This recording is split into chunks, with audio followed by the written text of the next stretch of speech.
ಈ ಗಾಡಿನಲ್ಲಿರೋಷ್ಟು ಕೆಲವೊಂದಷ್ಟು ಫೀಚರ್ಸು ಬೇರೆ 125cc ಸ್ಕೂಟರಲ್ಲಿ ಬರೋದಿಲ್ಲ. ಅದು ಯಾವುದು ಅಂತ ತೋರಿಸ್ಬಿಡ್ತೀನಿ. ಫಸ್ಟ್ ಆಫ್ ಆಲ್, ಈ ಗಾಡಿನಲ್ಲಿ ನೀವು ಎಕ್ಸ್ಟರ್ನಲ್ಲಿ ಫ್ಯೂಯಲ್ ಫಿಲ್ಲಿಂಗ್ನ ಮಾಡಿಸ್ಕೋಬೋದು. ಅಂದರೆ ಗಾಡಿಯಲ್ಲಿ ಕೂತ್ಕೊಂಡೆ ನೀವು ಪೆಟ್ರೋಲ್ ಹಾಕಿಸ್ಕೋಬೋದು. ಅದಕ್ಕೆ ಕೀನ ಪುಷ್ ಮಾಡಿ ಈ ಥರ ರೈಟ್ಗೆ ಟರ್ನ್ ಮಾಡಿದ್ರೆ ನಿಮ್ಮ ಫ್ಯೂಲ್ ಕ್ಯಾಪ್ ಓಪನ್ ಅಪ್ ಆಗುತ್ತೆ ಆ್ಯಂಡ್ ನಿಮ್ಮ ಫ್ಯೂಲ್ ಸ್ಟೋರೇಜ್ ನಿಮ್ಮ ಕಾಲ ಅಡಿಯಲ್ಲಿ ಇರುತ್ತೆ. ಟ್ಯಾಂಕ್ ಇಲ್ಲಿ ಕೊಟ್ಟಿರೋದ್ರಿಂದ ನಿಮಗೆ 33 ಲೀಟರ್ ಅಂಡರ್ ಸೀಟ್ ಸ್ಟೋರೇಜ್ ಸಿಗ್ತಾ ಇದೆ.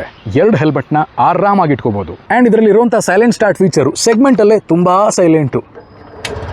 ನೋಡಿ, ಗಾಡಿ ನಾಕಿಂಗ್ ಸೌಂಡ್ ಇಲ್ಲದೆ ಎಷ್ಟು ಸ್ಮೂತಾಗಿ ಸ್ಟಾರ್ಟ್ ಆಗುತ್ತೆ ಅಂತ. ಎಷ್ಟೊಂದು ಗಾಡಿಗಳಲ್ಲಿ ಅನಲಾಗ್ ಡಿಸ್ಪ್ಲೇ ಇರುತ್ತೆ, LCD ಕೊಡಬೇಕು ಅಂತ ಹೇಳ್ತಿರ್ತಾರೆ. LCD ಇರೋರಿಗೆ TFT ಬೇಕು ಅಂತ ಹೇಳ್ತಿರ್ತಾರೆ. ಬಟ್ ಈ ಗಾಡಿನಲ್ಲಿ ನಿಮಗೆ ಡಿಜಿಟಲ್ LCD ಆ್ಯಂಡ್ TFT ಎರಡೂ ಕೂಡ ಒಂದರಲ್ಲೇ ಸಿಗುತ್ತೆ. ಈ ಗಾಡಿ ಎಕ್ಸ್-ಶೋರೂಮ್ ಪ್ರೈಸ್ ನಿಮಗೆ ಸ್ಕ್ರೀನ್ ಮೇಲೆ ಕಾಣ್ತಿದೆ. ಗಾಡಿ ಇಷ್ಟ ಆಗಿ ನೀವೇನಾದರೂ ಟೆಸ್ಟ್ ರೈಡ್ ಮಾಡಬೇಕು, ಬುಕ್ ಮಾಡಬೇಕು ಅಂತ ಯೋಚನೆ ಮಾಡ್ತಿದ್ದೀರಾ, ಮೈಸೂರು ಸುತ್ತಮುತ್ತ ಇದ್ದೀರಾ ಅಂದರೆ ನಮ್ಮ ಮೈಸೂರಿನ ಅಂಬಾರಿ TVS ಶೋರೂಮ್ಗೆ ವಿಸಿಟ್ ಮಾಡಿ. ಸ್ಕ್ರೀನ್ ಮೇಲೆ ಅವರ ಬ್ರಾಂಚ್ ಡೀಟೇಲ್ಸ್ ಕಾಣ್ತಾ ಇದೆ. ಹಾಗೆ ಇದರ ಕಂಪ್ಲೀಟ್ ರೈಡ್ ರಿವ್ಯೂ ಓಡಿಸೋದಕ್ಕೆ ಯಾವ ರೀತಿ ಇದೆ ಅಂತ ತೋರಿಸ್ಕೊಟ್ಟಿದ್ದೀನಿ. ನಮ್ಮ ಮೋಟೋಟೆಕ್ ಕನ್ನಡ ಯೂಟ್ಯೂಬ್ ಚಾನಲ್ನಲ್ಲಿ ಇದೆ, ಸಬ್ಸ್ಕ್ರೈಬ್ ಮಾಡ್ಕೊಂಡು ನೋಡಿ. ಹಾಗೆ ಈ ಥರದ ಮತ್ತಷ್ಟು ಕಂಟೆಂಟ್ಗಾಗಿ ಅಲ್ಲಿ ಕಾಣ್ತಿದೆಯಲ್ಲ ಫಾಲೋ ಬಟನ್, ಅದನ್ನು ಒತ್ತಿ ಮೋಟೋಟೆಕ್ ಕನ್ನಡನ ಸಬ್ಸ್ಕ್ರೈಬ್ ಆ್ಯಂಡ್ ಫಾಲೋ ಮಾಡಿ.